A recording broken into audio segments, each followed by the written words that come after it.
시간이 되었습니다. 다 같이 사도신경으로 신앙 고백하시며 2024년 8월 20일 화요일 새벽 기도에 함께 시작하겠습니다.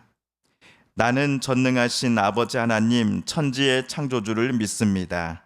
나는 그의 유일하신 아들 우리 주 예수 그리스도를 믿습니다. 그는 성령으로 잉태되어 동정녀 마리아에게서 나시고 본디오 빌라도에게 고난을 받아 십자가에 못 박혀 죽으시고 장사된 지 사흘 만에 죽은 자 가운데서 다시 살아나셨으며 하늘에 오르시어 전능하신 아버지 하나님 우편에 앉아 계시다가 거기로부터 살아있는 자와 죽은 자를 심판하러 오십니다. 나는 성령을 믿으며 거룩한 공교회와 성도의 교제와 죄를 용서받는 것과 몸의 부활과 영생을 믿습니다. 아멘. 오늘 우리 함께 읽을 기록된 하나님 말씀 구약 1314쪽경에 있는 스가랴 제2장 1에서 13절까지의 말씀입니다. 스가랴 제2장 1에서 13절까지의 말씀 오늘 함께 읽고 묵상합니다. 내가 또 눈을 들어 본즉 한 사람이 측량줄을 그의 손에 잡았기로 내가 어디로 가느냐 물은즉 그가 내게 대답하되 예루살렘을 측량하여 그 너비와 길이를 보고자 하노라 하고 말할 때에 내게 말하는 천사가 나가고 다른 천사가 나와서 그를 맞으며 이르되 너는 달려가서 그 소년에게 말하여 이르기를 예루살렘은 그 가운데 사람과 가축이 많으므로 성곽 없는 성읍이 될 것이라 하라. 여호와의 말씀에 내가 불로 둘러싼 성곽이 되며 그 가운데에서 영광이 되리라. 오호라 너희는 북방 땅에서 도피할지어다. 여호와의 말씀이니라. 이는 내가 너희를 하늘 사방에 바람같이 흩어지게 하였음이니라. 여호와의 말씀이니라. 바벨론 성에 거주하는 시온아 이제 너는 피할지니라.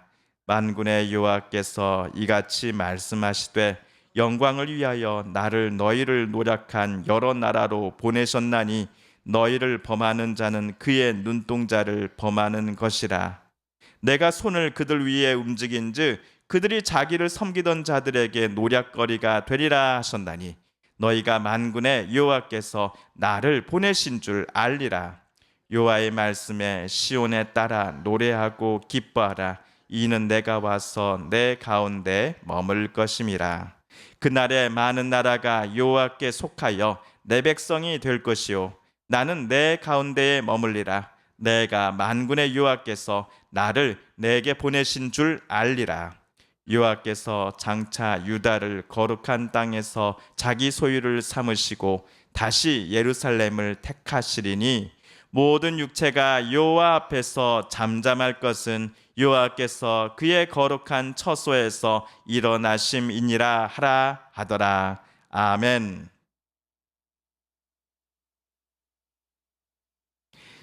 스가랴서는 선지자 학개와 같은 시대에 활동했던 선지자라고 말씀드렸습니다.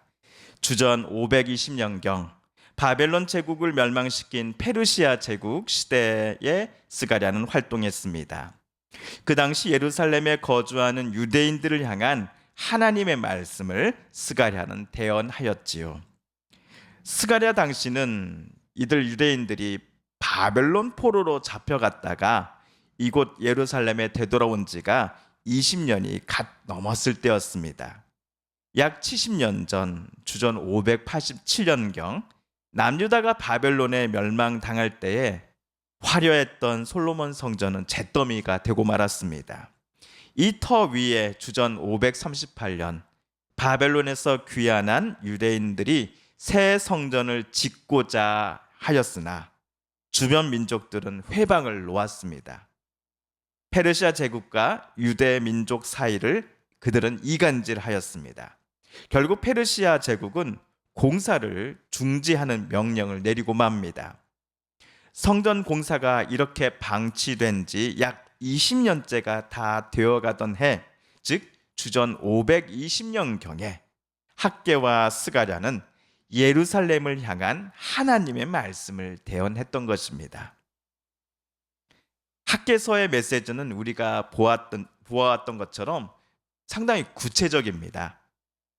학개서의 역사적 배경 등을 참조한다면 학개서의 말씀을 읽는 이 모든 이가 어렵지 않게 말씀을 해석할 수 있을 것 같습니다. 반면 스가랴서는 조금 어렵습니다. 왜냐하면 하나님께서 스가랴에게 여러 환상들을 보여주시고 그 환상을 통해 당시 예루살렘에 살아가는 이들을 향한 하나님의 뜻과 명령을 표현하시기 때문입니다. 스가랴서에 나오는 환상은 총 8가지라고 말씀드렸지요. 이 중 지난주 목요일과 금요일 우리는 2가지 환상이 적힌 본문을 함께 읽었습니다. 제일 첫 번째는 화석류 나무 사이에 붉은 말을 타고 서 있는 사람의 환상이었습니다. 1장 7에서 17절까지 단락이었지요.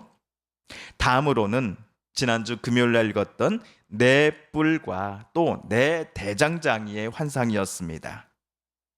네 뿔은 예루살렘을 들이받았던 바벨론 제국을 가리킨다라고 주석가들은 이야기하곤 합니다. 반면 이들 네 뿔을 꺾고 파괴하고자 4명의 대장장이들이 환상에 등장하였습니다.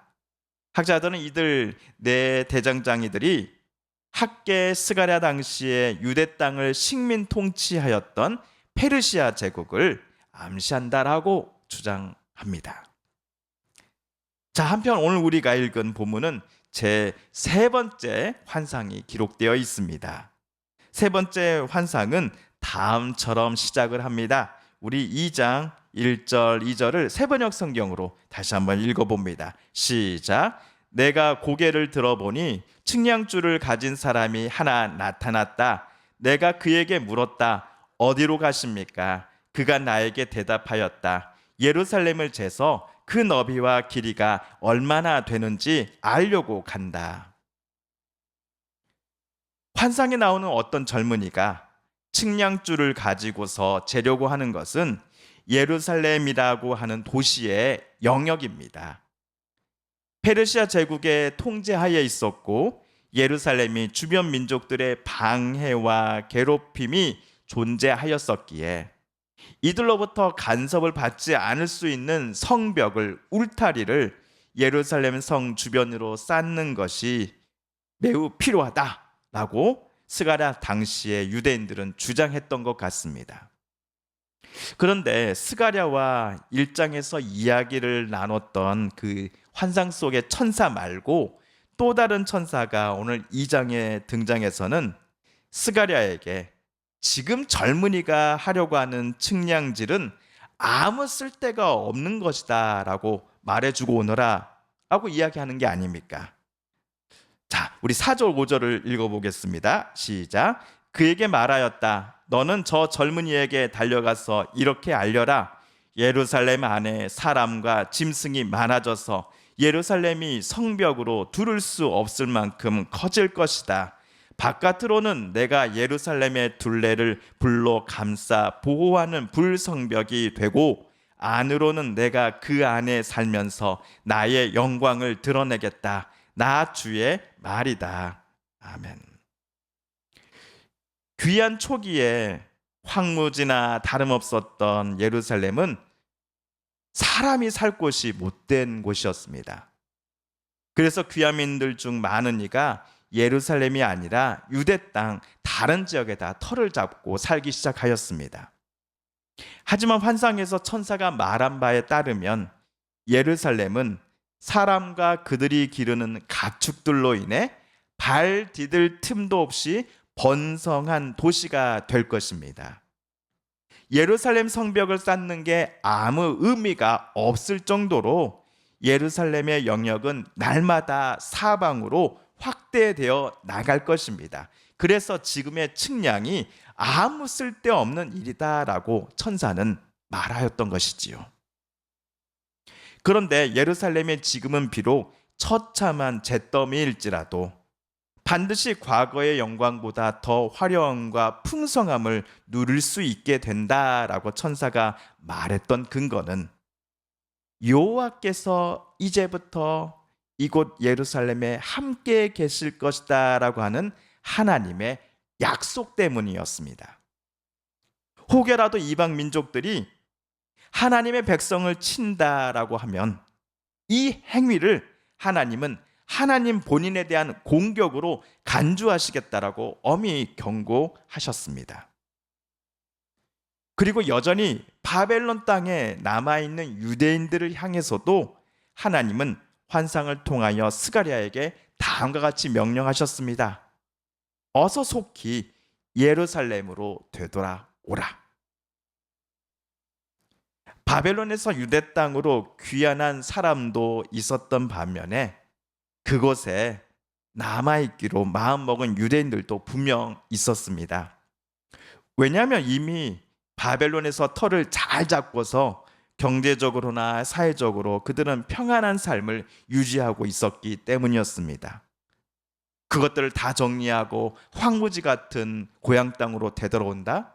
아니요, 나는 그냥 바벨론에 남겠습니다 하는 사람들이 있었던 것이지요. 그러나 하나님은 그들에게 너희는 그 땅 바벨론에서의 삶에 안주하지 말라. 이곳 예루살렘에 내가 내 백성과 함께 있음을 너희는 직접 눈으로 보고서 확인하여라 라고 말씀하십니다.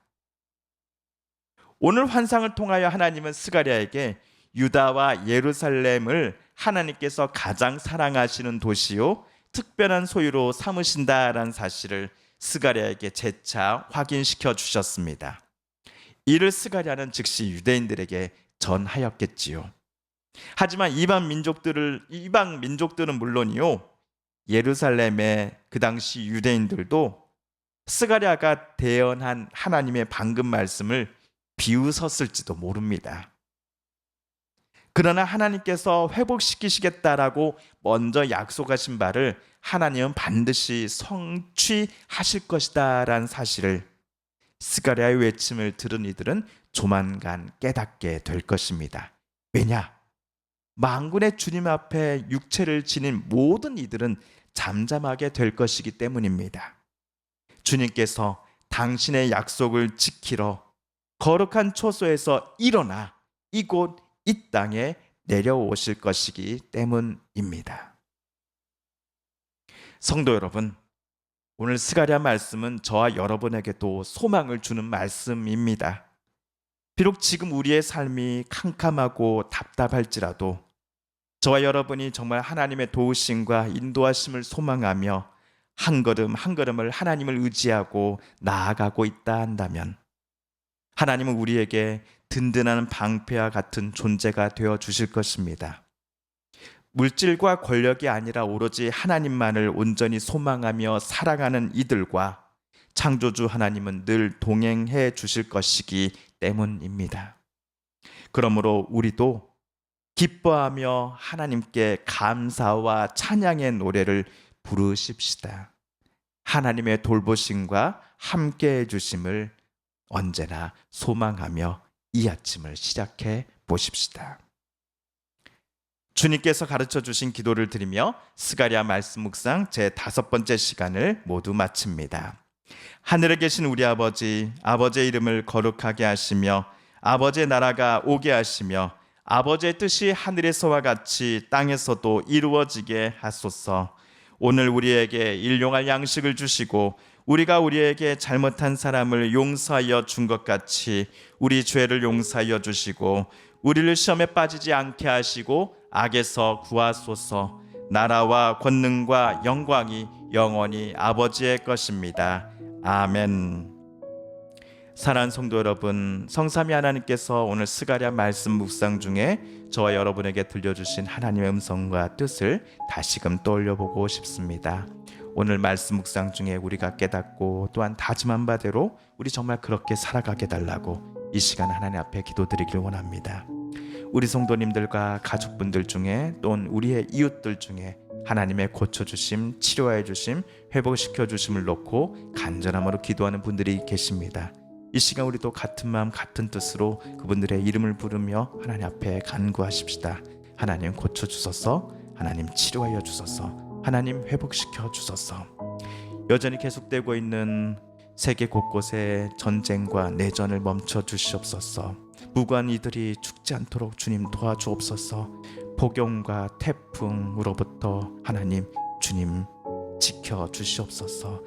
또 농작물들이 피해를 입지 않도록 이번 태풍 하나님 무사히 지나가게 해달라고, 하나님 함께 해달라고 이 시간 기도 드립시다. 마지막으로 우리가 가지고 나오는 간절한 기도 제목, 하나님께 아뢰며 하나님의 은혜의 보좌 앞으로 우리 더 가까이 나아가겠습니다. 함께 개인 기도 시간 갖습니다.